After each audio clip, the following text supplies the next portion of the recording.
Zack Drake faisait partie de la lignée directe de la famille des chasseurs de dragons, mais il a été humilié et banni pour ne pas avoir montré de talent en tant qu'épéiste ni posséder d'aura. En réalité, son don était le pouvoir de guérison, il pouvait régénérer son propre corps. Après avoir surmonté d'innombrables défis et combats, il devint l'un des mercenaires les plus forts et redoutés. Cependant, son voyage prit une fin tragique lorsqu'il chercha une relique ancienne. De manière inattendue, il est revenu, portant en lui l'essence d'un dragon ancestral. Maintenant, projeté 20 ans dans le passé et devenu immortel, Zack est déterminé à confronter ceux qui l'ont humilié. L'histoire commence dans une chaîne de montagnes enneigées. À l'intérieur d'une grotte glaciale, un homme blessé est traité de fou par un autre qui lui demande s'il croyait vraiment pouvoir échapper à la toile du ciel et de la terre et lui ordonne de révéler où se trouve la relique ancienne. Zack répond avec mépris, questionnant s'ils auraient agi différemment à sa place. Irrité, les hommes avancent, mais leur chef demande le calme et contacte un groupe principal à l'aide d'une pierre magique. Il informe que le fantôme du Nord a été trouvé et demande confirmation des coordonnées. De l'autre côté, on lui répond qu'ils sont en route. Le chef se tourne vers Zack et dit qu'il tient toujours son bras, même après qu'il ait été coupé. Il questionne pourquoi le fantôme du Nord en sait autant sur la relique que l'empereur recherche avidement. L'un des soldats commente qu'il doit y avoir une raison et rappelle qu'il a beaucoup souffert pendant sa quête. Il ajoute que c'est injuste d'avoir passé tant de jours à souffrir à cause de lui et qu'au moins, il pourrait s'amuser jusqu'à l'arrivée du bataillon principal. Zack, blessé et enveloppé de bandages, observe ses bourreaux. L'un d'eux dégaine son épée et affirme qu'il ne s'arrêtera pas tant que Zack ne demandera pas miséricorde. L'autre, encapuchonné, propose de décider par pile ou face qui commencera. La pièce est lancée en l'air, mais au moment où il regarde vers le haut, Zack mord le bras de l'homme et le projette contre le mur. En plaçant son membre amputé contre le moignon, il commence à se régénérer rapidement. On raconte que la première anomalie de l'éveil dans la famille Drake était précisément lui, Zack Drake. Né dans l'une des plus prestigieuses familles de chasseurs de dragons, il était obligatoire qu'il éveille une aura pour devenir chevalier. Sinon, il serait considéré comme inutile et abandonné. Et c'est exactement ce qui s'est passé. Pour survivre, il a dû se battre et se surpasser de toutes les manières possibles. Un jour, quelqu'un lui avait dit que si son seul objectif était le pouvoir, à la fin, il n'aurait rien. Pendant que l'homme à la pièce regarde le résultat, Zack apparaît derrière lui et tranche sa tête, laissant son compagnon sous le choc. Avant de porter le coup fatal, il complète sa pensée. Il croit que tout cela autour du pouvoir n'est que vide. Le dernier ennemi restant se prépare au combat, mais Zack, sans hésitation, brise son épée en deux et frappe directement son adversaire en plein cœur. Quand l'ennemi tombe, Zack récupère son bras et le reconnecte. En sortant, il murmure que ce serait honteux de fuir entouré de tant d'ennemis. Les hommes, stupéfaits, se demandent comment il a pu restaurer son bras. L'un d'eux le traite d'aberration, tandis qu'un autre insiste qu'il suffirait de lui trancher la tête pour garantir sa défaite. Cerné, Zack comprend qu'il devra se battre jusqu'à la fin pour survivre. Après un moment, la bataille prend fin. Tous ont été vaincus, mais il est également gravement blessé. Murmurant, il dit que tout cela n'était qu'un tourment et qu'il avait peut-être déjà vécu assez longtemps. Bien qu'il n'ait pas accompli sa vengeance, il est mort à cause de la relique que l'empereur convoitait, la même relique qu'il portait constamment avec lui. Zack ne cesse de penser à Alicia alors que son sang coule sur la relique. Au moment précis où une goutte touche l'artefact, il commence à briller intensément. Une mystérieuse interface apparaît devant lui, indiquant qu'une grande volonté a réveillé un pouvoir ancestral. Un dragon d'énergie pure surgit derrière Zack, l'enveloppant dans une aura puissante. Un autre message apparaît, expliquant que l'âme du dragon ancien sera connectée à celle qui possède une détermination inébranlable. Une silhouette féminine, enveloppée dans une cape, apparaît derrière lui, comme pour le bénir. Une nouvelle fenêtre demande ensuite. Zack Drake accepte-t-il la procédure d'urgence? Confus, Zack sent le toucher délicat d'un esprit féminin, sans vraiment comprendre ce qui se passe. L'écran répète sa question. Souhaitez-vous confirmer? Il répond qu'ils s'en moquent et qu'ils peuvent faire ce qu'ils veulent. Avec cela, son consentement est donné, et il est annoncé que le pouvoir inversible sera activé. Le compte à rebours commence. 5, 4, 3, 2, 1. Presque instantanément, une voix affirme avec certitude qu'il se réveillerait ainsi, au moment où il ouvre les yeux. C'était comme s'il était retourné dans le passé. Le jeune Zack, maintenant de retour dans ce corps, pouvait à peine y croire. Il ressentait encore la douleur des lames transperçant sa chair. L'endroit où il se trouvait lui était familier, l'institut d'entraînement de la famille Drake. On disait que la famille Drake, l'une des 3 grandes familles de chasseurs de dragons, avait été fondée par Terran Drake, le héros qui avait vaincu le dragon maléfique Baramu et sauvé le continent 1000 ans plus tôt. Pour cette raison, tous ses descendants étaient bénis avec une aura, et ceux qui l'éveillaient devenaient de puissants chevaliers, sauf lui, bien sûr. Encore une fois, une interface apparaît devant Zack, indiquant que le système a été réinitialisé. Il est surpris et confus, ne comprenant pas ce que cela signifie. Se levant de son lit, il demande d'où vient cette voix. Les écrans réapparaissent, vérifiant l'âme du choisi. La confirmation arrive, les âmes sont connectées à 100%. L'âme du dragon ancien a été unie à celle de Zack Drake. Il est impressionné. L'écran informe alors qu'il a acquis certains privilèges du système et ajoute qu'il est un plaisir de le rencontrer. En regardant la fenêtre de statut, Zack imagine qu'il s'agit de quelque chose comme des visions magiques. Peut-être faisait-elle partie de la relique ancienne? En activant l'interface, il commence à lire toutes les informations qu'elle contient. Passant sa main dessus, il remarque qu'elle semble transparente. De plus, il découvre qu'il possède la classe rare de guérisseur et le titre de béni par le dragon. Ces termes n'étaient plus courants dans le monde actuel, mais il se souvient que son maître en avait parlé. Selon son ancien professeur, les anciens appelaient les aptitudes individuelles des classes, chacune ayant ses propres compétences spécifiques. Sa classe était guérisseur et sa principale capacité, évidemment, était la guérison. Zack se rappelle que son maître l'avait entraîné si durement qu'il avait failli en mourir. Maintenant, selon l'interface, il est officiellement un guérisseur. Décidant de tester son pouvoir, il est véritablement surpris de constater que c'est vrai. Il se souvient qu'il était devenu guérisseur à 20 ans après avoir ouvert son noyau d'éther dans sa vie précédente. Déterminé à vérifier cela, il ferme les yeux et se concentre. Quand il les rouvre, il réussit à accéder au noyau d'éther en lui. À cet instant, il est certain, il avait perdu son corps endurci par les batailles, mais il avait conservé toutes ses mémoires, compétences et même la maîtrise précoce du noyau d'éther. Cela serait un avantage énorme. Alors qu'il réfléchit à tout cela, on frappe à la porte. De l'autre côté, une voix demande s'il peut entrer, gelant Zack sur place. La personne insiste, affirmant qu'elle sait qu'il est là, peu importe combien de fois il feint d'être absent. Zack devient nerveux, marmonnant qu'il n'a pas encore bien compris comment utiliser le système. Mais avant qu'il ne puisse tout analyser, la porte s'ouvre et un homme entre, l'appelant jeune maître, plongeant Zack dans la panique. Rapidement, il essaie de cacher l'interface magique, mais en vain. Le majordome exclusif de Zack, Dicker, entre et va droit au but, demandant ce qu'il est en train de faire. Surpris, Zack se demande mentalement, prêt? De quoi parle-t-il? Il réalise maintenant que Dicker ne peut ni voir son noyau d'éther ni l'interface. Le majordome s'approche et demande s'il ne sait vraiment pas de quoi il parle. Encore une fois, Zack tremble, se rappelant qu'il avait toujours eu peur de cet homme. Et même avec toute l'expérience acquise dans sa vie précédente, son corps porte encore instinctivement cette profonde crainte. Automatiquement, l'habileté stabilisation mentale est activée, ce qui laisse Zack surpris. Il remarque que la peur a complètement disparu et comprend que cette compétence maintient l'utilisateur calme et concentré, peu importe la situation. En réalisant qu'il s'agit d'une nouvelle capacité activée sans son intervention directe, il se sent confus. Le majordome commente qu'il avait déjà mentionné à plusieurs reprises à quel point cet événement était important et demande si le jeune maître prête attention. Zack répond affirmativement et l'homme dit « Le test d'aptitude appelé pancration ». Immédiatement, Zack se souvient du passé, des moments où il a été humilié et battu lors du pancration. On explique que tous les descendants de la famille Drake sont envoyés à l'institut à l'âge de 7 ans. Après 5 années de formation rigoureuse et des règles strictes, les étudiants sont évalués chaque année par le biais du pancratio, un tournoi de combat où les affrontements sont choisis par les instructeurs ou par accord mutuel entre les élèves. Comme il n'y a pas de règles claires, certains finissent gravement blessés voire tués. Ces duels définissent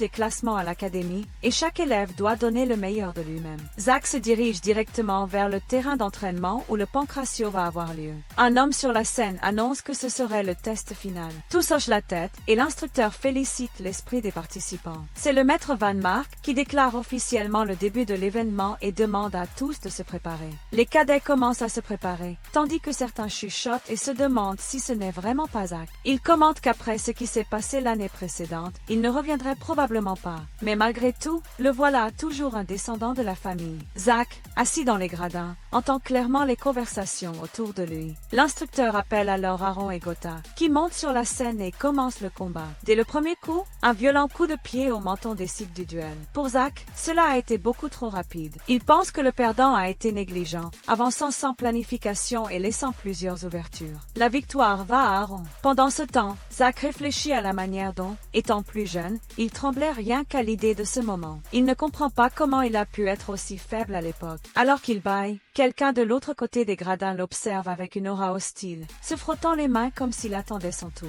Après quelques combats, l'instructeur appelle Zack et Léon sur la scène. Les deux montent et répondent immédiatement lorsqu'on leur demande s'ils sont prêts. Zack pense en lui-même. Alors encore une fois, je vais affronter Léon. Léon, avec un sourire arrogant, commente que Zack a dû ramper jusqu'ici, car il semble n'avoir rien appris depuis l'année dernière. Zack, se rappelant du passé, se souvient que Léon avait l'habitude de dire que, s'il voulait survivre, il devrait supplier. Une fois, il s'était réellement agenouillé et avait imploré pour qu'on le laisse partir. Chaque année, Léon était son adversaire, et Zack était certain qu'il manipulait les choix. Sa famille, cependant, ignorait toujours cela, disant qu'un véritable chasseur de dragons surmonte toute ruse. En réalité, Léon était son cousin. Dans sa vie précédente, il n'avait jamais rencontré ses 4 frères, bien qu'ils appartiennent à la même lignée. Quant aux cousins, plus nombreux que 10, il le traitait toujours avec mépris. À ce moment-là, un camarade s'approche et félicite Zack pour son courage de revenir après tant de défaites. Ou peut-être était-ce simplement de la stupidité, puisqu'il continuait à insister. Zack active à nouveau l'habileté stabilisation mentale pour rester calme face aux provocations. Cela faisait longtemps qu'il n'avait pas entendu des mots aussi cruels. Il fixe Léon droit dans les yeux et dit que, s'il l'appelle encore une fois inférieur, il ne restera pas immobile. Léon, souriant, touche la tête de Zack et demande « Et que vas-tu faire si je t'appelle encore inférieur? Hein, espèce d'inutile ?» Sans hésiter, Zack bouge la main et donne un coup de poing directement dans le menton de Léon. À cet instant, une capacité spéciale est activée. Mort instantanée, capable d'infliger des dommages fatals à l'ennemi. Cependant, en cas d'échec, l'utilisateur subira lui-même les dégâts. Léon tombe au sol en hurlant, tenant son visage et saignant. Zack pense qu'il voulait juste le faire taire, mais, apparemment, il a activé la capacité sans contrôle total. Sa force était bien plus grande qu'il ne l'imaginait, et il n'a pas encore réussi à maîtriser pleinement ses nouvelles capacités. À ce moment-là, le public est choqué. L'instructeur demande rapidement pourquoi Zack a attaqué Léon sans attendre le signal de départ. Zack répond calmement. Sur le champ de bataille, personne ne prévient avant de dégainer une épée. Puis, il active une aura intense et conclut. Ce sera toujours le plus fort qui gagnera. L'instructeur est stupéfait par ces paroles, remarquant à quel point Zack a changé depuis la dernière fois. Léon se relève lentement et dit « Très bien, commençons maintenant. » L'instructeur regarde les deux adversaires et acquiesce. « Alors nous pouvons commencer. » Ils se font face. Léon affirme qu'il va en finir avec lui, tandis que Zack demande « Es-tu assez fort pour ça ?» Au moment exact où l'instructeur donne le signal, Léon se précipite sur Zack. Pendant ce temps, il pense « En réalité, je n'ai reçu ce coup que parce que j'étais pris au dépourvu. Rien de plus. Ce Zik n'est pas plus fort que moi, c'est certain. Tant que je maintiens ma garde haute, il ne peut rien faire. » Il tente de prédire les mouvements de Zack, pensant qu'il attaquera avec son poing gauche. Lorsque Zack fait exactement cela, Léon esquive et attrape sa jambe, essayant de le faire tomber. « C'est comme ça que ça se fait, dit-il, appelant à nouveau Zack inférieur. Cependant, à cet instant, Léon ressent quelque chose d'étrange dans son corps et lâche immédiatement Zack. L'instructeur observe Zack avec suspicion, trouvant cela impossible. Ce ne peut pas être les compétences de combat d'un enfant de 12 ans. Cela n'a aucun sens. Tout le monde pensait que Léon aurait l'avantage en esquivant l'attaque et en essayant de renverser Zack. Mais c'est précisément là que Zack réussit un coup surprise au menton de Léon, se libérant au dernier moment. Même après avoir raté son premier coup, il se rétablit rapidement et enchaîne avec un autre. Cette réaction exige une concentration précise et rapide, quelque chose d'impressionnant pour quelqu'un d'aussi jeune. L'instructeur commence à douter. Est-ce vraiment le même Zack Drake que je connais? Léon, encore étourdi après les coups, pense. Ce n'est pas terminé. Je dois garder mes distances. Mais avant qu'il ne puisse se reprendre, Zack est déjà sur lui, lui donnant un coup de pied dans la jambe. Léon marmonne des insultes, ne comprenant pas comment quelqu'un qui était si faible auparavant avait autant progressé. Malgré tout, il continue à l'insulter avec arrogance. De son côté, Zack réalise qu'il contrôle désormais mieux ses capacités. Léon tente une nouvelle attaque, mais c'est là que l'habileté focus sensorielle est activée. Tous ses sens s'affinent et son esprit traite les actions avec une rapidité incroyable. Zack esquive le coup de poing et tire Léon par le bras, pensant « C'est différent maintenant. Je suis aux commandes. » D'un mouvement agile, il pivote et projette Léon contre son propre corps, créant un impact si puissant qu'il ouvre un petit cratère sur la plateforme. Le public est stupéfait par ce qu'il vient de voir. Même l'instructeur ressent un frisson dans le dos, incapable de croire ce qui vient de se passer. Zach active alors la compétence perforation vitale et porte un coup direct à l'abdomen de Léon. Cette capacité augmente considérablement les dégâts en touchant des points critiques du corps. Se plaçant au-dessus de lui, Zach dit « Si ton corps est faible, il suffit de continuer à frapper jusqu'à ce que tu abandonnes. » Et, devant tout le monde, il continue à attaquer Léon jusqu'à ce qu'il sente que cela suffit. Se relevant, il déclare « Assez de ces jeux. Transpirer un peu, c'est tout ce que ça a été. » Maintenant plus confiant, il fixe son regard sur les gradins où 4 étudiants l'observent en silence. Il les interpelle directement. « Si vous avez quelque chose à dire, venez ici et dites-le moi en face. Ne restez pas simplement à regarder. » L'un des 4 se lève et choisit Zach comme son prochain adversaire, comme il l'avait promis. Il s'agit de son autre cousin, Gene Vardak. Zach sourit légèrement et répond « Très bien, mais seul, tu es ennuyeux. J'appelle aussi Lynn Stone à rejoindre le combat. » Lynn est le serviteur fidèle de Gene, connu comme un combattant extrêmement puissant. Zach, avec un sourire provocateur, dit « Maintenant, ce combat peut être un peu plus équilibré. » Gene, furieux, demande si Zach vient de l'insulter. Zach, calme et sarcastique, répond « Bien sûr que oui, et je vais répéter, tu es un imbécile. » Cela met Gene dans une colère noire, jurant qu'il va anéantir Zach. Les deux descendent sur le ring, et l'instructeur demande à Zach de ne pas faire ce qu'il a fait la dernière fois, attaquer dès le début sans attendre le signal. Zach, quant à lui, pense, intéressant, le revoir. Le roi mercenaire Léon. Il est révélé qu'en sa vie précédente, Léon servait Gene en tant que mercenaire et n'était entré à l'académie que parce qu'il était un parent éloigné de la famille Drake. Léon avait été mis de côté en termes d'éducation formelle, mais s'était rapidement hissé parmi l'élite de l'Académie Valhalla. Plus tard, il entra dans l'ordre de la cavalerie d'une petite nation appelée Baranon. Lorsque Baranon tomba, il devint mercenaire. En des temps chaotiques, les gens recherchaient toujours les plus forts, et avec des années d'expérience sur les champs de bataille, Léon devint un cavalier rouge et fonda son propre groupe de mercenaires, les Mercenaires de Pierre. Il unifia les 3 plus grands clans mercenaires et commença rapidement à être connu comme le roi mercenaire. Lorsque l'Empire engagea les mercenaires de Pierre, Lynn participa aux guerres continentales. Zach, accompagné des guerriers du Nord, affronta Léon comme ennemi, bien que, cette fois, peut-être, les choses seraient différentes. L'instructeur donne le signal pour que le combat commence. Gene avance immédiatement, tentant de porter un coup surprise à Zach. Il sourit, pensant avoir réussi, mais il ressent bientôt un choc en réalisant que Zach a bloqué son poing avec facilité. Zach se rappelle. « Je vous avais dit de venir ensemble. » Gene tente de changer de stratégie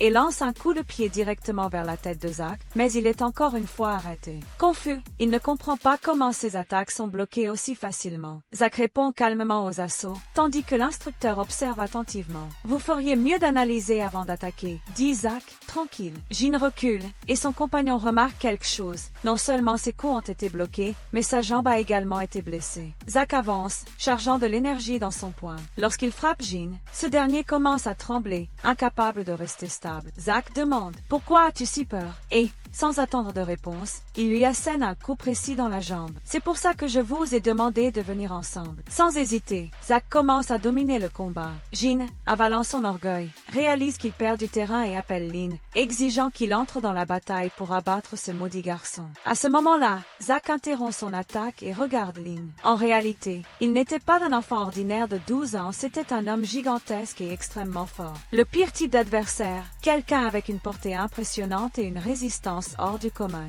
Lynn étend les bras et commence à attaquer avec une force brute. Zach comprend qu'il ne peut pas permettre à l'ennemi de prendre l'initiative. Il doit reprendre le contrôle immédiatement. Avec habileté et vitesse, il se précipite et active la compétence coupe, lançant une série rapide de coups qui désorientent la vision de l'ennemi. Le public est stupéfait, ne comprenant pas ce qui se passe. Même l'instructeur est choqué. Zach pense, bien sûr qu'ils sont curieux. Ils n'ont jamais vu une technique de combat au poignard utilisée ici, où les épées dominent. Néanmoins, il remarque que son corps est encore faible. Son ancien physique était bien supérieur. Il se fatigue déjà rapidement dans ce combat simple. Mais malgré cela, il doit affronter ce monstre devant lui.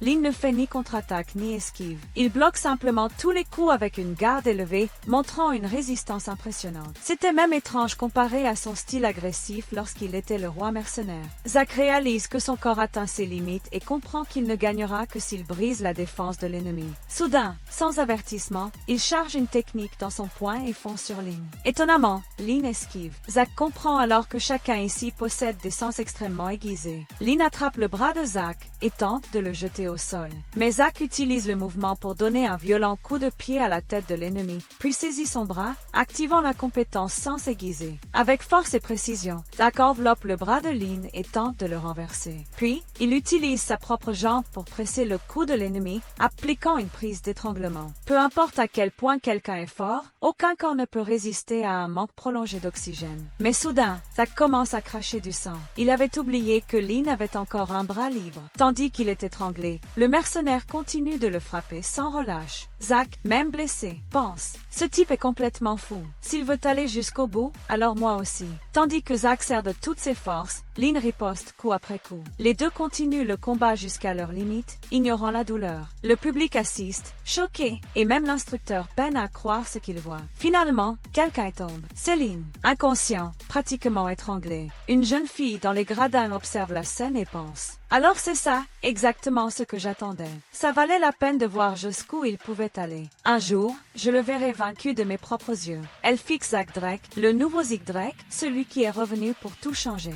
Après le pancratio, Zack est retourné dans sa chambre. Peu de temps après, le majordome est arrivé, ayant entendu dire qu'il s'était blessé pendant le combat, et a demandé s'il allait bien. Zack a répondu affirmativement, mais le majordome a insisté. Si cela ne vous dérange pas, j'aimerais examiner votre corps. Zack a réfléchi un instant et a demandé d'attendre un peu. Le majordome a alors saisi son bras et a commencé à y injecter de la mana. Zack s'est interrogé, serait-il un chevalier bleu? Normalement, pour vérifier si quelqu'un a éveillé son noyau de mana, un simple test suffit. Mais cet examen allait plus loin, analysant tous les points vitaux. Injecter son aura personnelle pour une analyse était une technique extrêmement difficile, surtout à ce niveau. Il était possible que le majordome soit vraiment un chevalier bleu. Il fut expliqué que tous les chevaliers n'étaient pas identiques, ils étaient classés selon leur force et leur maîtrise de la mana. Chevalier blanc, niveau initial, courant chez les enfants. Chevalier jaune, quand l'aura est éveillée et que le noyau est ouvert, après la cérémonie de l'éveil. Chevalier violet, capable de manipuler l'aura avec habileté.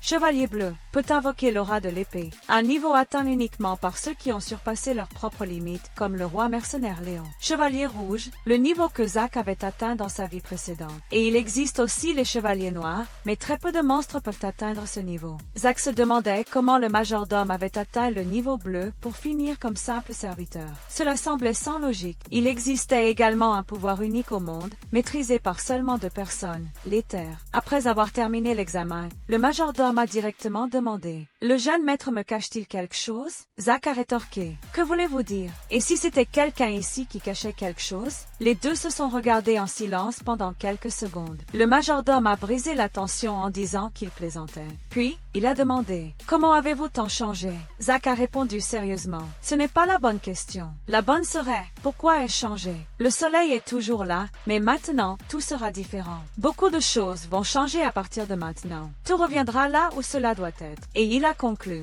pour l'instant, il vaut mieux que vous observiez en silence. Le majordome a hoché la tête, comprenant: je vois, la salle d'entraînement que vous avez demandée est déjà disponible. Zack a légèrement souri. C'était rapide. Comme prévu, le majordome a souhaité une bonne nuit et est parti. Zack, seul, pensa: je dois aussi jouer mon rôle. Je dois recueillir des informations sans éveiller de soupçons. Le problème était de choisir un camp. Il ne pouvait pas se ranger du côté de sa mère décédée, il devrait agir comme s'il soutenait son père ou ses frères. La scène change pour une salle d'entraînement privée. En entrant, Zack trouva l'endroit assez convenable. Il appela le système et dit: je vais jeter un coup d'œil d'abord. Il commença à analyser toutes les informations et remarqua que son aptitude coupe débutant était passée à coupe intermédiaire. Il semblait que les compétences évoluaient à mesure qu'elles étaient utilisées. De plus, certaines compétences s'activaient automatiquement en fonction des actions effectuées. Il se demanda s'il possédait déjà ces compétences auparavant ou si elles avaient été ajouté après la connexion au système.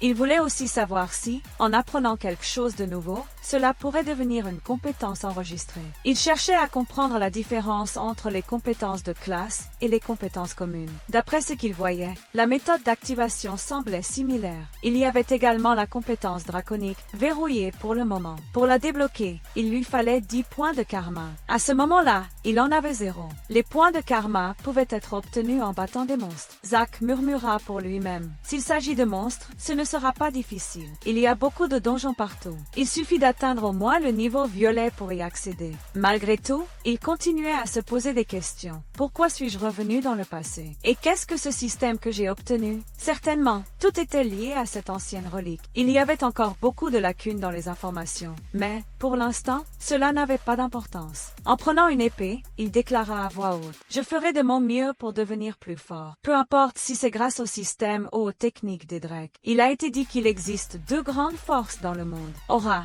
utilisée par les chevaliers, canalisée à travers le noyau. Mana, utilisée par les mages, manipulée à travers des cercles magiques. En tant que force opposée, ceux qui éveillaient l'aura ne pouvaient pas utiliser la mana, et vice-versa. Zack était né sans talent pour aucune des deux. Il n'avait ni réussi à ouvrir son noyau ni son cercle magique. Lorsqu'il avait été abandonné par sa famille, il avait rencontré un maître qui lui avait enseigné diverses techniques. Parmi elles, les plus précieuses étaient la guérison et le noyau d'éther. C'était son maître qui lui avait appris sur le noyau d'éther. En réalité, eux seuls au monde étaient capables de l'utiliser. Après 2 heures intenses d'entraînement, le protagoniste était complètement épuisé. Son corps tremblait et il se demanda, un peu inquiet, « Est-ce que ça va aller pour moi comme ça ?» C'est alors qu'il activa sans hésiter une compétence rare qu'il avait apprise de son maître, récupération d'énergie, une technique de guérison extrêmement puissante et presque inconnue dans le monde actuel. Immédiatement, il sentit l'énergie circuler dans tout son corps. La fatigue disparut comme si elle n'avait jamais existé et les tremblements cessèrent. Son corps retrouva son état normal en quelques secondes. C'était tellement efficace qu'il n'aurait jamais imaginé pouvoir se rétablir aussi rapidement. Cependant, il savait très bien que l'utiliser devant des gens ferait de lui une cible d'attention indésirable. Il serait considéré comme un irrégulier, quelqu'un qui ne s'inscrivait pas dans les règles normales du culte ou de la magie. C'est pourquoi il avait évité de l'utiliser pendant son combat contre Lian. De retour dans sa chambre, il appliqua à nouveau la compétence et guérit toutes ses blessures en quelques instants. Sa récupération fut complète et rapide. Avec cela, il décida de maintenir ce cycle, s'entraîner jusqu'à ses limites, puis se rétablir. C'était le seul moyen de progresser, sans subir de dommages permanents. Ainsi, le temps passa, le soleil commença à se coucher et le dîner approchait. Il s'était beaucoup entraîné et se demandait maintenant ce qu'il dirait à l'instructeur d'Iker, qui exigeait toujours des explications sur ses progrès. Bientôt, une semaine s'écoula. Dans le réfectoire partagé, les élèves discutaient entre eux à propos de Zik, comment il avait tant changé et que diable s'était-il passé avec lui. Certains suggéraient même qu'il utilisait de la magie noire. De plus, il avait cassé le nez d'un membre de l'une des familles les plus influentes de l'académie. Pendant ce temps, dans une salle privée, certains cadets dînaient tranquillement. Parmi eux se trouvait Enatrin, qui mangeait sans s'arrêter, ignorant le brouhaha autour d'elle. Owen Simmons, l'un de ses camarades, dit « Même sans appétit, nous devons manger un peu. Nous aurons besoin de force pour l'entraînement. » Le gars blessé par Zeke demanda, confus. « De quoi tu parles ?» Owen répondit avec sarcasme. « Serait-ce parce que ta tête est pleine de ton complexe d'infériorité? Tu ne reconnais même pas un peu de gentillesse quand on t'en offre ?» Le jeune homme, furieux, se leva. « Qu'est-ce que tu veux dire par là ?» À ce moment-là, Ena laissa tomber un morceau de viande de son assiette, surprise par la dispute. L'autre garçon regarda nerveusement sa réaction. Owen continua. « Et maintenant, que faisons-nous au sujet de Zeke ?» Les 4 se regardèrent, perdus dans leurs pensées. L'un dit « Le pancratio a été ridicule, mais impressionnant. Son escrime ne suffira pas. Celui qui peut à peine soulever une épée ne fera rien. » L'étudiant blessé acquiesça. « C'est vrai, ça n'a aucun sens que j'ai perdu contre lui. Tout le monde a vu, il n'a gagné que par chance. » Rena interrompit. « Par chance ?» Elle fixa tout le monde avec détermination. « Vous pensez vraiment ça? Alors vous ne méritez pas d'être des chevaliers de Drek. » Elle expliqua que la bataille des chevaliers était totalement différente du pancratio. Là-bas, des épées réelles étaient utilisées et de nombreuses morts survenaient. C'était là que les véritables talents émergeaient et où les compétences étaient testées et développées. Après 1 an d'entraînement, le moment de la cérémonie Drek de l'éveil de l'aura était enfin arrivé. Avec le temps qui passait, l'instructeur appela Zeke pour monter sur le ring. Il marcha calmement, tenant une épée gigantesque, plus grande que son propre corps. Tous se demandaient quel genre d'arme c'était.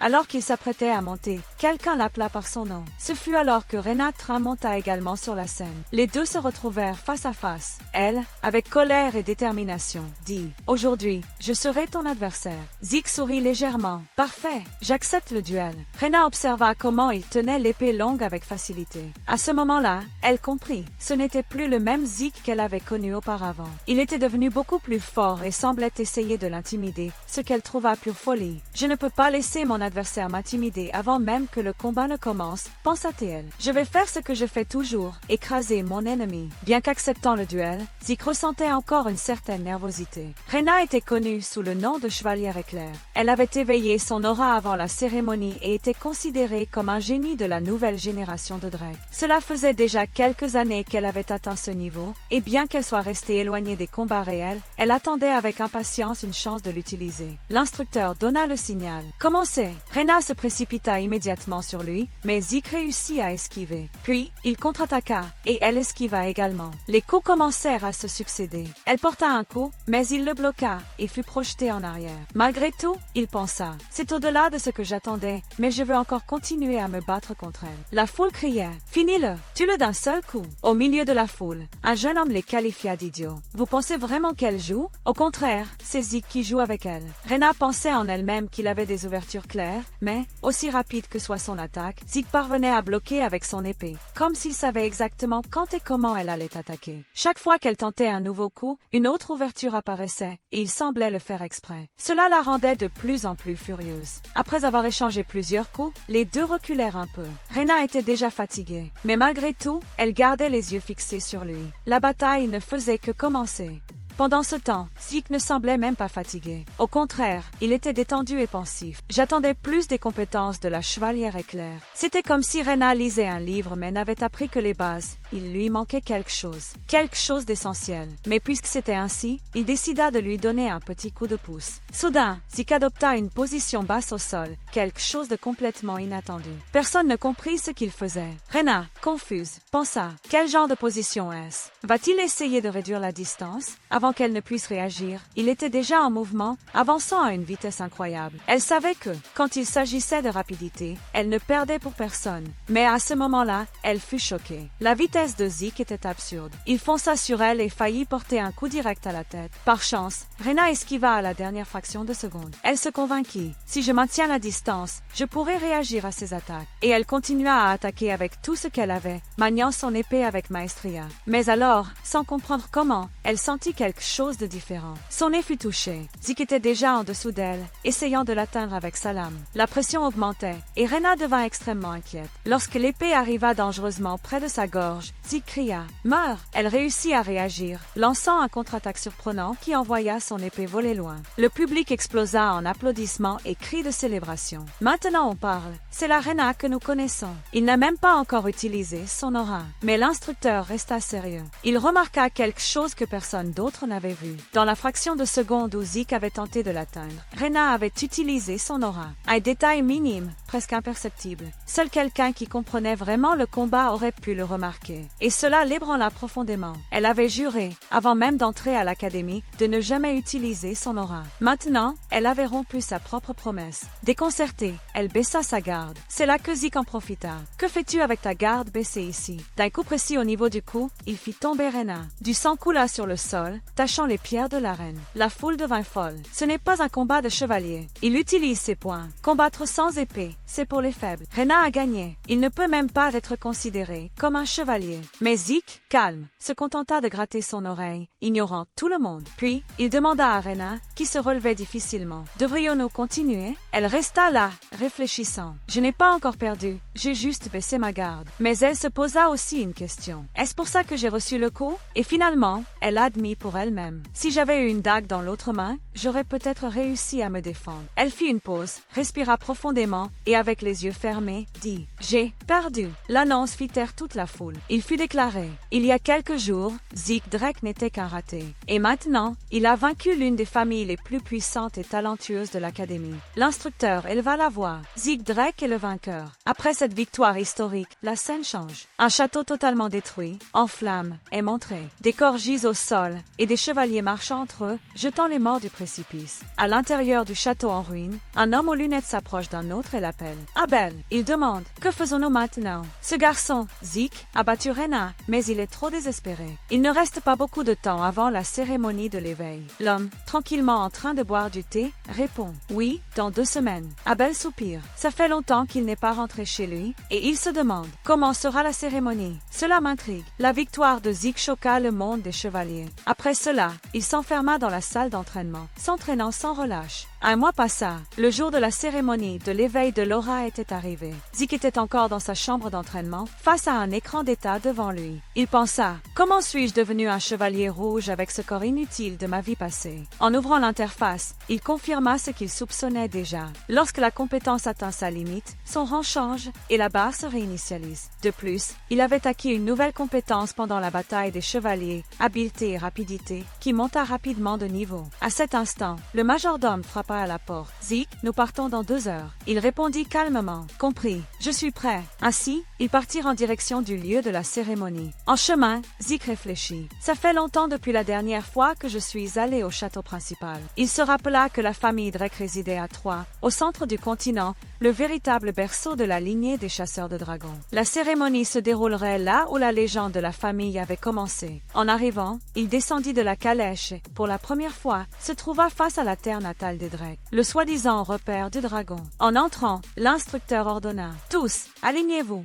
Zeke observait autour de lui, analysant attentivement l'environnement. Avant, il ne savait rien de tout cela. Les gens ici étaient du genre qu'il n'avait vu que dans les journaux ou les récits historiques. Parmi eux se trouvaient plusieurs informateurs et figures puissantes de la lignée des Drake. Mais ils s'en moquaient. Ils vont voir que je ne peux pas m'éveiller, ils me laisseront tranquille. Cependant, un frisson parcourut son échine. Il sentit quelqu'un l'observer de loin. Son cœur s'accéléra. Il savait exactement qui c'était. C'est ce salaud. Tout en essayant de garder son calme, un autre chevalier s'approcha et demanda « Que fais-tu ici? Tu as jeté ton dévolu sur un enfant de cette année ?» Le chevelu Abel répondit avec sérénité « Ce n'est pas ça, mais quelque chose de similaire. Mon petit frère participe cette année. » C'était vrai. C'était le 2e fils de la famille Drake, le fameux lion de l'épée, le redouté Abel Drake. Il fixait Zeke intensément. Le protagoniste, quant à lui, pensait « Ce type est un véritable psychopathe. On ne devrait même pas l'appeler lion de l'épée. Chevalier génocidaire serait plus approprié. » Malgré tout, Zeke tentait de garder contenance. Il ne pouvait rien faire là, à ce moment précis. Mais une question tournait en boucle dans son esprit. Dans le passé, je n'ai jamais participé à cette cérémonie. Est-ce que mes actions ont changé l'avenir? Est-ce que cette fois, vais-je réussir?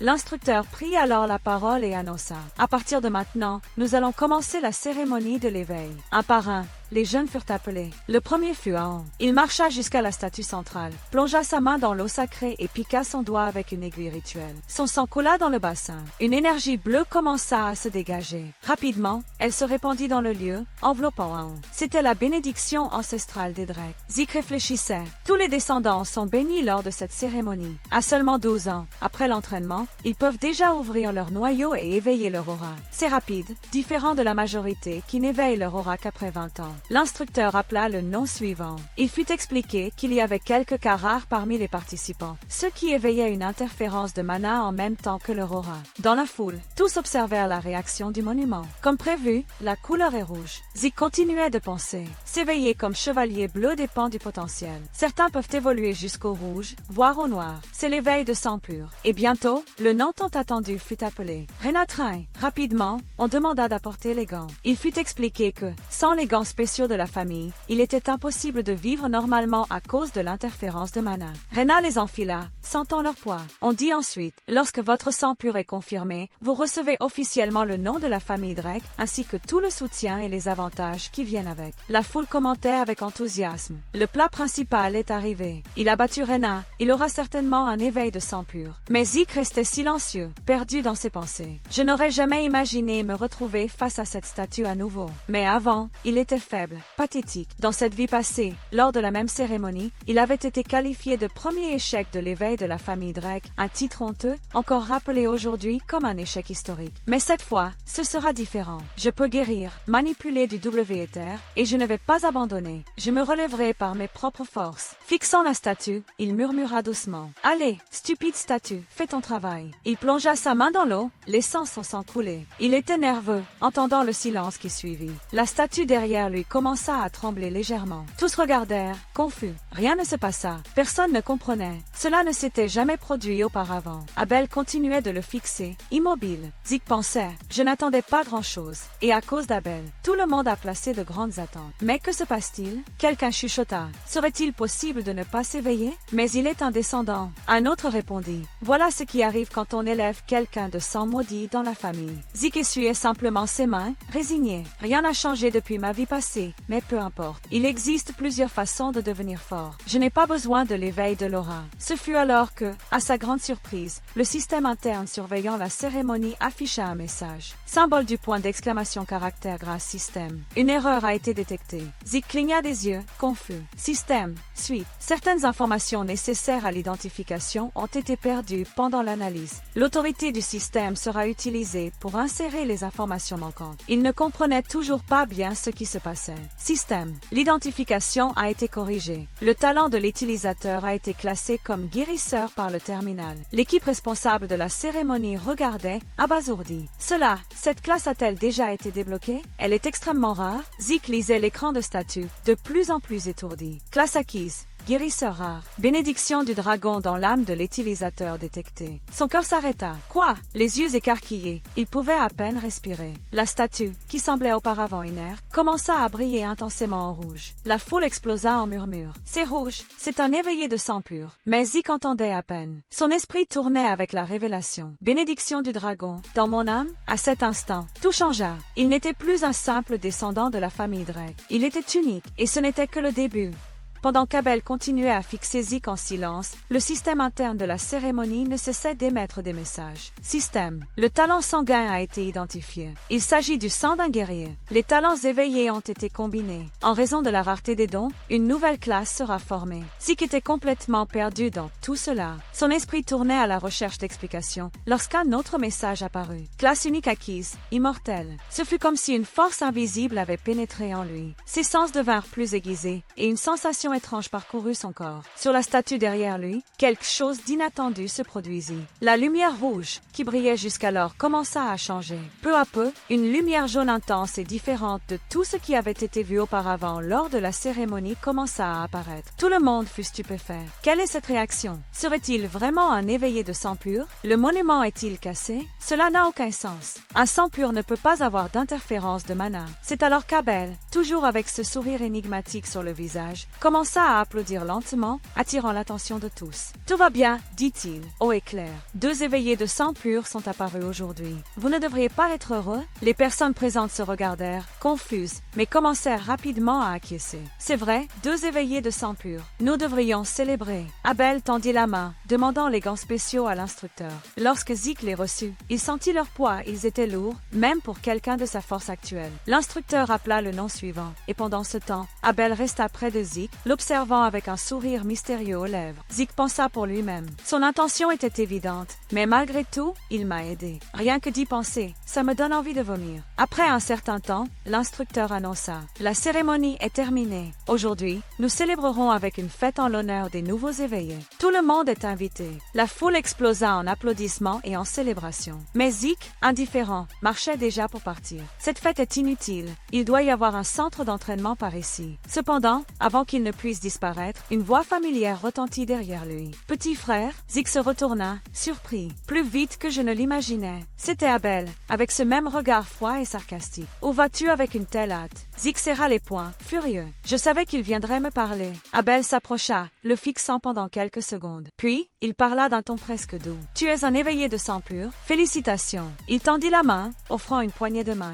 Zeke hésita. Si je refuse, je deviendrai une cible pour lui. Mieux vaut accepter pour l'instant. instant. Mais en se rappelant des souvenirs passés, des gens morts, du château détruit, des ruines sanglantes, quelque chose en lui se bloqua. Au moment où il allait serrer la main de son frère, il baissa la tête et ne saisit pas sa main. Abel le fixa, visiblement irrité. « C'est très embarrassant. Zeke ?» Zeke lui rendit son regard, plein de colère. « Je ne peux pas serrer la main de cette ordure. » Abel sourit simplement du coin des lèvres et dit « Très bien, voir ton visage me suffit. » Il tapota légèrement l'épaule de Zeke et partit, saluant tranquillement. De son côté, Zeke pensait « Nous nous rencontrerons certainement à nouveau. » Pendant la fête, les invités discutaient avec enthousiasme. « C'est la première fois que nous voyons cela arriver. Au début, nous pensions qu'il avait échoué. Où est le centre d'attention maintenant? » Mais Zeke était déjà retourné dans sa chambre, où il pouvait enfin tout analyser calmement. « Je pensais que j'allais mourir d'agonie là-bas, mais maintenant, tout va bien. » Il commença à réfléchir à ce qu'il avait découvert. Tous les sangs purs possèdent la capacité d'interférence de mana. C'est ce qui prouve qu'ils sont les ennemis des dragons, des êtres de pur mana. C'est pourquoi ils ont besoin des gants. Sans eux, des problèmes surviennent. Il ouvrit la fenêtre de statue et vit qu'elle était complètement différente d'avant. « Attends, je n'ai pas reçu d'interférence de mana. Serait-ce un reflux de mana? » Il commença à lire les informations fournies par le système. Reflux de mana évoque un champ qui annule la mana dans la zone environnante. Alors, il comprit. C'est pour ça que rien ne s'est passé pendant la cérémonie. Mon aptitude annule la mana autour de moi. Il se souvint également qu'avant la cérémonie, il possédait la classe de guérisseur. Maintenant, sa classe avait changé pour quelque chose appelé classe unique immortelle. Qu'est-ce que c'est que ça? Il compara avec les autres éveillés. La plupart ont éveillé avec une lumière bleue. Rena a eu du rouge, comme sang pur. La mienne a aussi commencé en rouge, mais ensuite elle est devenue jaune. Il se rappela de la scène. Serait-ce le terminal dont le système a parlé? Était-ce cette statue en rose? Lorsque le système a inséré les informations manquantes, la statue a cessé de briller en rouge et est passée au jaune. Que diable s'est-il passé là-bas? Y avait-il quelque chose comme ça dans mon époque? Il réfléchit encore un peu. La statue en bronze ne détermine pas si vous êtes un éveillé ou non, elle montre juste la classe. Rouge est pour les classes rares et jaune, c'est pour les classes uniques. Il se souvint de plus de détails. La statue en bronze est une relique ancestrale, utilisée depuis avant l'existence du fondateur de la famille. De nos jours, on n'utilise même plus le concept de classe, cela ne sert qu'à savoir si vous avez éveillé ou non. Et pourtant, ils appellent les classes rares éveillées de sang pur. Zeke ferma les yeux, incrédule. C'est impressionnant qu'aucun des dirigeants de la famille ne l'ait jamais remarqué auparavant. Zeke fixait la fenêtre de statue, où une nouvelle information attira son attention. Karma, 100 points. Il haussa un sourcil. Je dois avoir gagné ça au moment où tout le monde parlait de moi. Déterminé à utiliser les points immédiatement, il sélectionna les compétences draconiques dans le système. Avec 10 points de karma, il débloqua les premières options. Œil du dragon permet d'analyser tous les détails d'une cible en l'observant de près. Dragon royal, compétence intimidante qui force les ennemis à se soumettre à la présence dominante de l'utilisateur. Gorge du dragon augmente considérablement la capacité d'ingestion et de digestion des aliments ou quelque chose comme ça. Zeke frossa les sourcils. Qu'est-ce que c'est que cette gorge? Et manger beaucoup et digérer beaucoup? Ça coûte 50 points? Cela n'a aucun sens. Il respira profondément et décida de choisir les plus utiles pour le moment. Je vais prendre œil du dragon et dragon royal. Il réfléchit un instant. Tester le dragon royal maintenant pourrait être dangereux. Mieux vaut commencer par l'œil du dragon. Il activa la compétence. Ses yeux brillèrent d'une lumière dorée intense. Il s'attendait à voir des détails incroyables partout, mais il n'y avait personne autour pour tester.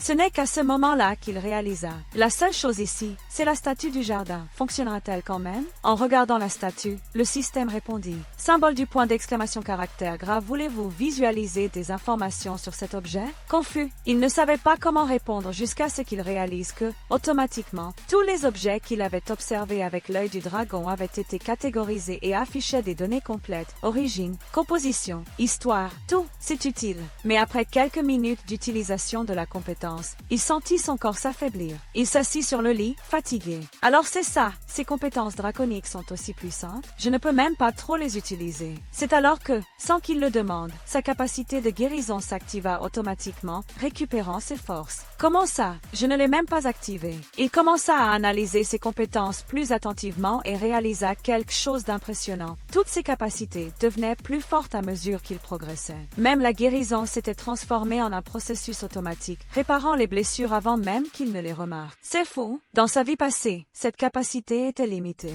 Elle ne pouvait guérir que de petites blessures, pas de grands dommages. Maintenant, une simple coupure au bras était immédiatement cicatrisée. Si ça continue comme ça, je pourrais me former en 2 ans. Pas 5. Quelques jours passèrent. Il était temps de retourner à l'Académie Drake, considérée comme la meilleure école de chevaliers du continent. Chaque année, des familles riches dépensaient des fortunes pour que leurs enfants y entrent, et chaque printemps, toute la capitale attendait avec impatience le début du nouveau semestre. Dans la cour de l'académie, les cadets discutaient joyeusement entre eux. Zeke marchait tranquillement au milieu d'eux, pensif. Les vétérans sont déjà considérés comme des adultes et ont un entraînement intensif. Mais comparé à ceux venus de l'institut d'entraînement, ces gamins des familles influentes forment déjà des petits groupes. Il se rappela de quelque chose d'important. Parmi les familles qui soutiennent les Drake, 3 sont particulièrement puissantes. Train, avec l'emblème du taureau, représentant la force brute. Siemens, avec l'emblème du serpent, connu pour leur intelligence stratégique. Warks, avec l'emblème de la hache, de l'épée et du bouclier, maîtres artisans et forgerons. Ce sont les enfants des 3 familles suprêmes. Des problèmes garantis. Mais Zeke ne voulait pas s'impliquer.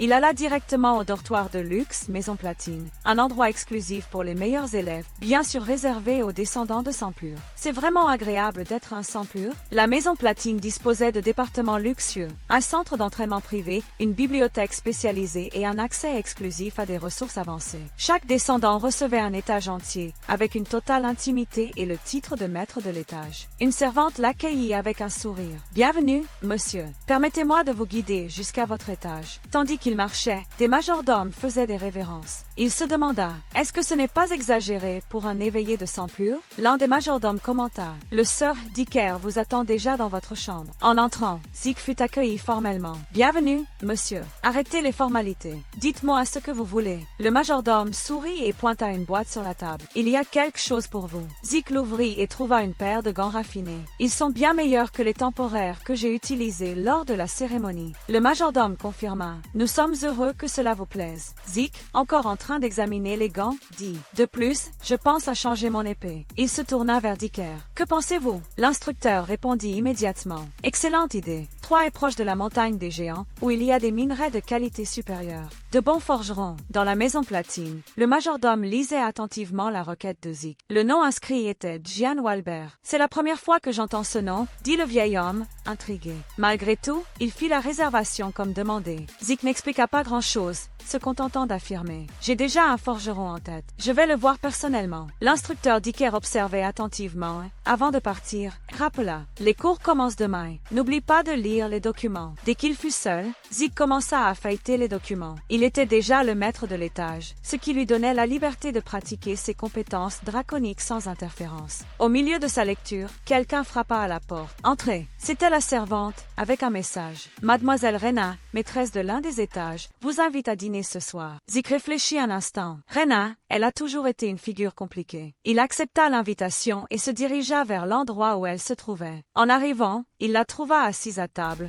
entourée de plusieurs personnes. Elle ressemblait davantage à une leader qu'à une simple invitée. Il murmura pour lui-même. On dirait une véritable mafieuse. En le voyant, Rena sourit discrètement et l'appela par son nom. « Bienvenue, Zeke. » Elle parla comme si elle savait déjà tout sur lui. « Ma famille est différente, et tu dois déjà être au courant de cela. » D'un simple geste, elle congédia tous ceux autour d'elle. Ils se retrouvèrent face à face. « Dînons d'abord. Nous parlerons après. » Pendant le repas, Zeke l'analysait attentivement. Même avec son aura contrôlée et son noyau stable, il remarqua quelque chose d'évident. Elle deviendra bientôt une chevalière violette, mais ses compétences restent basiques. Un gâchis de talent. En la voyant manger tranquillement, il faillit sourire. Typique d'elle, elle domine tout avec classe, même un repas. Une fois le repas terminé, Rena alla droit au but. « Je voulais te demander d'accepter le parrainage de ma famille. » Zeke haussa un sourcil, surpris. « Attends, elle me propose ça ?» Rena remarqua son hésitation et expliqua. « Tu peux avoir éveillé en tant que sang pur, mais cela ne signifie pas que tu peux progresser seul. Ici, à l'académie, nous avons accès à des connaissances, des entraîneurs et des ressources qui font toute la différence. Sans soutien, même un génie ne survit pas longtemps. » Elle cita des exemples. Même Abel Drake, le plus jeune chevalier bleu et maintenant rouge, a reçu le soutien de sa famille maternelle, les Siemens. Mais beaucoup des nôtres, comme le chef de la famille Train, n'ont jamais reçu aucun soutien. Le regardant dans les yeux, elle insista. C'est pourquoi je te propose cela. Accepte mon parrainage. Mais Zeke répondit calmement. Je ne suis pas intéressé. Rena fronça les sourcils, confuse. Est-ce quelque chose que j'ai fait? Il secoua la tête. Ce n'est pas ça. Simplement, je n'ai besoin de rien de tout ça. Elle fut vraiment surprise. Presque personne ne refusait un parrainage aussi précieux. Et je n'obtiendrai rien en retour non plus, ajouta-t-il. Avant de partir, il lui laissa un conseil. Tu mets trop de force dans ton épée. Peut-être parce que tu es préoccupé par ce que les autres pensent. Il s'arrêta un instant et parla sérieusement. Ton plus grand avantage, c'est ta vitesse. Si tu continues à essayer de combattre de front ou à utiliser la force brute, tu perdras ton potentiel. Utilise ton agilité, esquive d'abord, puis attaque avec précision. Il sortit calmement, disant « Le dîner était excellent. » Rena serra les poings, réfléchissant. Le symbole de ma famille est la force, et c'est ce qu'on m'a enseigné depuis mon enfance. Mais est-ce vraiment ce que je dois suivre pour toujours? Elle se souvint de ces mots. Tu dois simplement être toi-même, pas ce que les autres attendent de toi. Plus tard,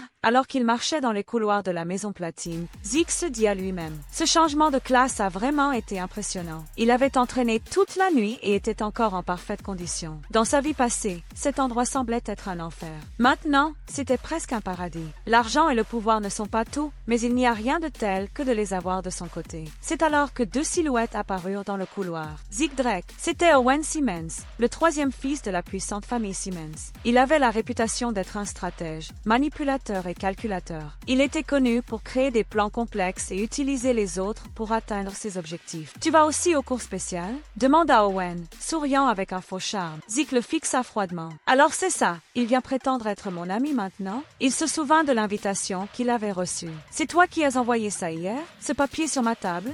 Pourquoi n'as-tu pas encore répondu? Zeke croisa les bras et répond avec un calme ironique. Tu penses que je suis obligé de te répondre maintenant? C'est très drôle. Avant qu'Owen ne puisse dire quoi que ce soit, une silhouette surgit derrière lui. C'était l'un des subordonnés du jeune Simmons, visiblement irrité par l'attitude de Zeke. Il vaudrait mieux que tu ne sois pas aussi arrogant devant ton jeune maître. L'homme, appelé Granda, s'approcha avec une posture menaçante, se plaçant entre Owen et Zeke. Zeke haussa un sourcil et demanda avec indifférence. « Et qui es-tu? » Le gars répondit avec un sourire prétentieux. « Tu ne me connais pas. Comment quelqu'un comme toi pourrait-il savoir de toute façon? » Zeke fit un pas en avant et dit calmement. « Je sais exactement quel genre de personne tu es. Quelqu'un qui adore se montrer devant son jeune maître. Mais aujourd'hui, je n'ai pas de patience pour ça. Va embêter quelqu'un d'autre. » Le subordonné, furieux face au manque de respect, lança une attaque surprise contre Zeke. Le héros réagit à l'instant suivant, bloquant l'attaque, mais malgré tout, il fut poussé quelques mètres en arrière. Il analysa rapidement. Alors, même les vétérans ici peuvent contrôler leur aura.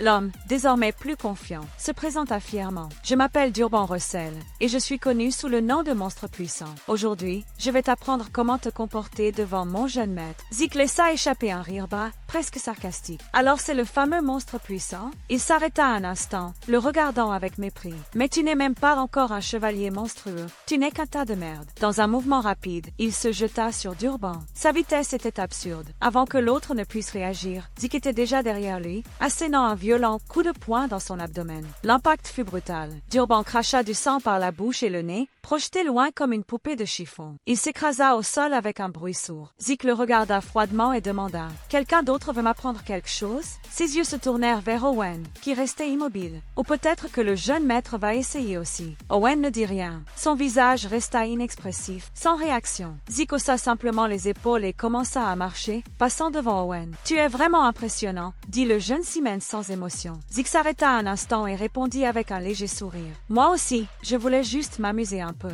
Tout en marchant, il réfléchissait. Cette académie est divisée en deux classes claires. Dans la classe normale, si tu n'as pas de talent, tu dois compenser par l'effort. Les cours vont du matin jusqu'aux petites heures de la nuit, lourds et répétitifs. Mais dans la classe spéciale, tu choisis les matières au-delà des bases. Seuls ceux qui sont d'élite ou descendants de sang pur y entrent. Dans sa vie précédente, cette classe semblait inaccessible. Maintenant, il en faisait partie. En arrivant au centre d'entraînement de la classe spéciale, tout le monde fut instruit de se taire. L'instructeur principal annonça « Aujourd'hui, nous avons un invité spécial. Il a été le commandant lors de la guerre de l'Ouest il y a 20 ans et a repoussé seul l'invasion de l'Empire grâce à sa stratégie. La foule explosa en murmures surpris. Voici le président Howard Drake. Un vieux bonhomme grassouillet entra dans la salle avec un sourire sympathique. C'est un plaisir de vous rencontrer. Mais Zeke serra les poings, sentant une haine croissante monter en lui. Sera Howard Drake un héros, mais seulement parce qu'un traître avait transmis des informations stratégiques à l'ennemi. Il n'a gagné que par chance. Et c'est lui qui m'a expulsé de l'académie. C'est à cause de lui que j'ai erré à Troie, que j'ai été capturé et vendu comme esclave. Ses yeux se plissèrent. Ce vieux va payer pour tout. Dès que le discours fut terminé et qu'Howard fut parti, l'instructeur continua.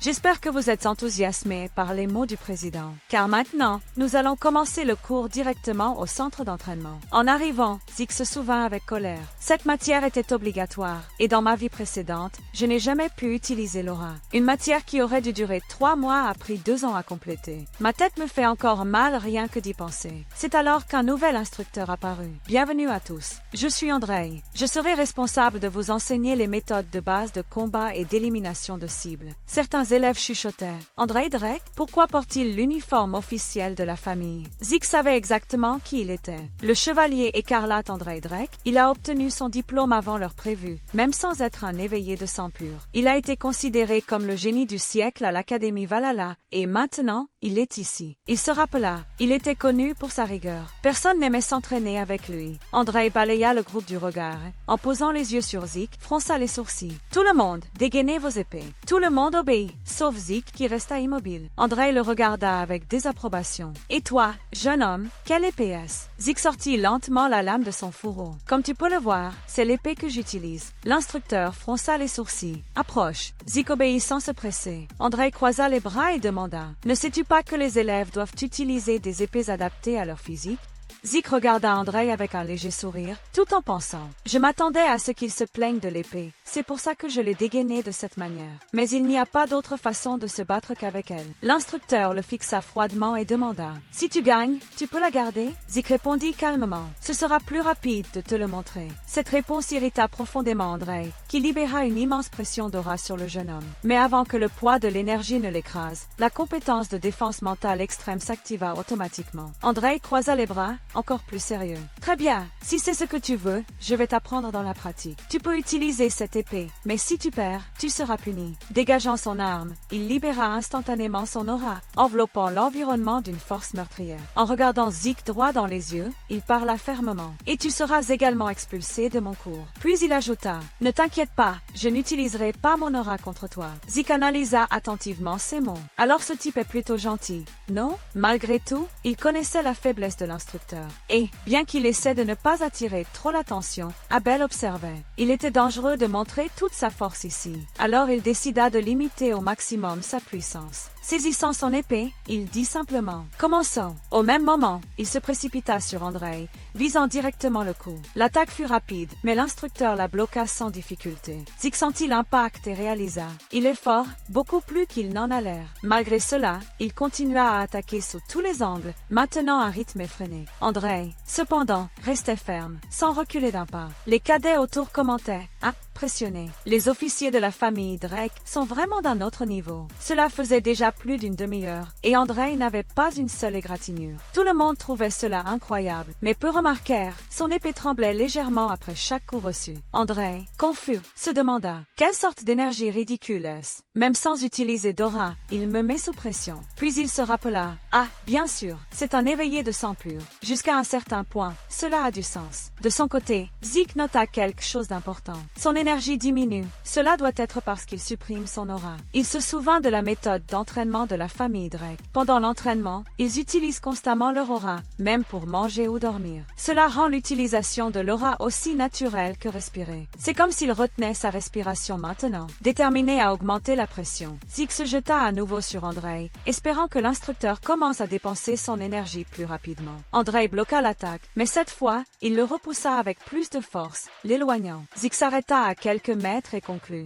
Malgré tout, ce sera encore difficile. Il n'y a pas d'autre moyen. Je dois le forcer à utiliser son aura. Il pensa pour lui-même. Les choses faciles ne sont pas amusantes. Je veux qu'il arrête de réfléchir et agisse simplement par instinct. Qu'il libère son aura automatiquement à cause de la situation extrême. En touchant le sol, il disparut dans un mouvement absurde de vitesse. Andrei eut à peine le temps de réagir. C'est alors qu'il activa la compétence extrême rapidité. Il se déplaçait comme des ombres, encerclant Andrei avec des attaques rapides et précises. L'instructeur, surpris, murmura « C'est ridicule !» Mais avant qu'il ne puisse finir sa pensée, Zik était déjà derrière lui, activant silencieusement la compétence mort instantanée. À ce moment critique, Andrei tourna la tête, presque par instinct, et réagit avec un mouvement automatique. Chapitre 1. Verset 1. Coupe céleste. Ce fut une technique de base des assassins de dragons, mais entre les mains de quelqu'un comme Andrei, elle était dévastatrice. Une vague d'énergie tranchante explosa autour d'eux. Zik fut violemment projeté en arrière, heurtant le sol avec force. La foule explosa en murmures. Zik est en train de se faire massacrer. Son épée était endommagée et son corps blessé.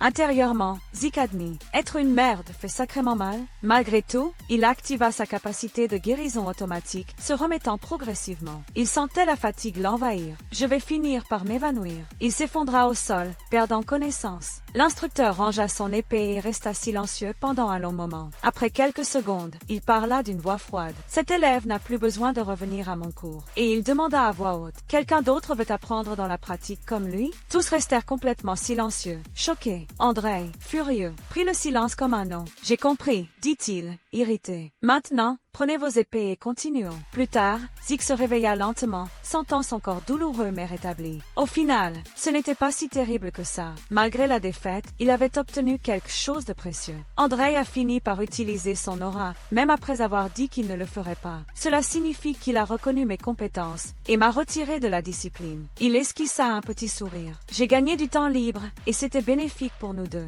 Mais quelque chose le perturbait. Ce dernier connaissait que la coupe céleste, la technique de base des assassins de dragons. Et pourtant, il y a mis tellement de force qu'il a failli me tuer. Il réfléchit. S'il peut faire ça avec quelque chose d'aussi simple, imagine ce qu'il pourrait faire avec des techniques avancées. Même avec la guérison automatique et l'avantage de n'avoir aucune limite claire d'énergie. Je ne peux pas toujours compter là-dessus. C'est injuste, oui, mais ce n'est pas suffisant pour me rendre totalement libre. Pour cela, il avait besoin de quelque chose de plus. J'ai besoin de pouvoir. Un pouvoir que personne ne peut facilement surpasser. Ses pensées furent interrompues par une voix rauque et ivre provenant des environs. Ce n'est pas le plus jeune fils d'Arthur? Zik sursauta et se retourna rapidement. Qui diable est cet ivrogne à côté de moi? Il fixa l'homme sale et chiffonné, avec des vêtements déchirés et une odeur de vin. Mais il y avait quelque chose de familier chez lui. Comment connaît-il Arthur? Et pourquoi m'a-t-il appelé comme ça? Qui est cet homme exactement? Le vieil homme fixa Zik et dit « Tes yeux sont exactement comme ceux d'Arthur, et tu as l'air aussi arrogant que lui. » Zik, surpris par ces mots, pensa pour lui-même. « Je n'avais pas remarqué sa présence avant. Qui est cet homme ?» Il demanda rapidement. « Qui êtes-vous » Le vieil homme, quant à lui, répondit avec une autre question. « Comment as-tu fait ça ?» Zik, confus, répliqua. « De quoi parlez-vous » Le vieillard insista. « Ce tour de passe-passe, tu as subi beaucoup de dégâts, mais tu t'es rétabli rapidement. Tu étais incroyablement agile. » Zik analysa la situation et soupçonna. M'a-t-il vu me guérir? Déterminé à ne rien révéler, il activa discrètement sa compétence de défense mentale. Puis, il répondit calmement. « Je ne sais pas de quoi vous parlez. » Le vieil homme, visiblement irrité, se précipita sur lui avec un coup direct au cou. Mais Zik esquiva au dernier moment, attrapa un oreiller pour se protéger et s'éloigna, se demandant « Cet homme est-il un genre d'assassin ?» Pour gagner du temps, il jeta une couverture sur le visage de l'homme, créant une diversion. Le vieillard sourit légèrement et commenta « Tu es plus habile que tu n'en as l'air. » Zik, voyant une opportunité, activa ses compétences, rapidité, perforation vitale et mort instantanée, puis se lança contre le vieil homme, son épée en main, bien décidé à mettre fin au combat avant que l'autre ne puisse faire quoi que ce soit. Cependant, le vieil homme le surprit en saisissant la lame avec sa propre main, sans effort apparent. Zik fut choqué. Comment a-t-il fait ça? Le vieillard sourit et dit « Tu improvises très bien. Es-tu mercenaire ?» Zik recula de quelques pas, intrigué. Qui diable est cet homme? Comment sait-il tout ça? Est-ce que nous nous sommes rencontrés dans ma vie passée? Le vieil homme continua. Un drake qui lance son épée et recule. Cela ressemble plus à un mercenaire qu'à un chevalier. Il rendit tranquillement l'arme au jeune homme. Zik réfléchit. C'est la première fois que je ressens quelque chose comme ça depuis que j'ai rencontré mon maître. Quelqu'un qui agit comme s'il savait tout de moi et qui possède assez de pouvoir pour me tuer facilement. Il conclut. Ce doit être un chevalier rouge. Le vieillard demanda alors. Pourquoi utilises-tu une épée aussi longue? Si tu es habile, cela n'a aucun sens d'utiliser quelque chose d'aussi lourd. Zik était sur le point de répondre lorsqu'une voix retentit depuis la porte.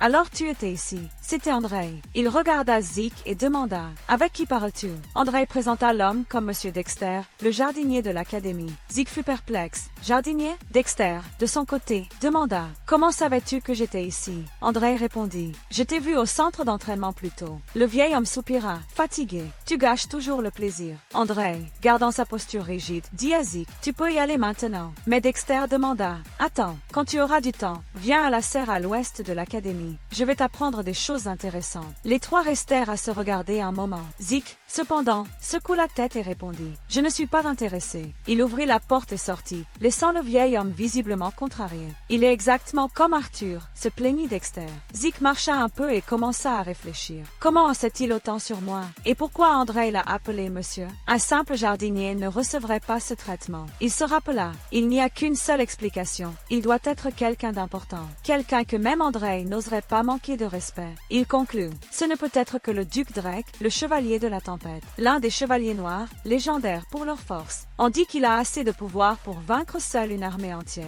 Il réfléchit encore un peu. Maintenant que j'y pense, cela a du sens. Personne ne savait ce qui lui était arrivé. On disait qu'il avait disparu sans laisser de traces. Et maintenant, il est ici, à l'intérieur de l'académie, et semble s'intéresser à moi. Il se demanda, serait-ce mal d'accepter quelque chose de lui? Si c'est pour apprendre, peut-être vaut-il mieux voir ce qu'il a à offrir. Il décida, je vais transformer cet intérêt en quelque chose de plus profond. Je ferai en sorte qu'il voie de la valeur en moi. Quelques jours passèrent, et Zik assistait à un cours de magie théorique donné par le professeur Pinot. C'était un homme calme, presque somnole, et la plupart des élèves dormaient pendant ses cours. Tout en écrivant au tableau, Pinot posa une question à la classe. Quelqu'un sait ce qui se passe dans ce scénario? Zik leva la main et répondit clairement. L'utilisateur peut subir des dommages internes s'il ne maîtrise pas correctement la technique. Le professeur, ravi de trouver quelqu'un d'intéressé, se tourna vers lui et remarqua que Zik n'avait pas complètement compris la théorie de la conversion de mana. Patiemment, il commença à expliquer davantage de détails, et les deux engagèrent une conversation technique qui dura toute la durée du cours. Après un certain temps, les élèves commencèrent à sortir pour leur prochain cours. Zik se leva également, pensant, en réalité, cette matière n'est pas si difficile, et le professeur n'est pas si mauvais. Avant qu'il ne parte, le professeur l'appela. Attends un instant. Zik s'arrêta et demanda.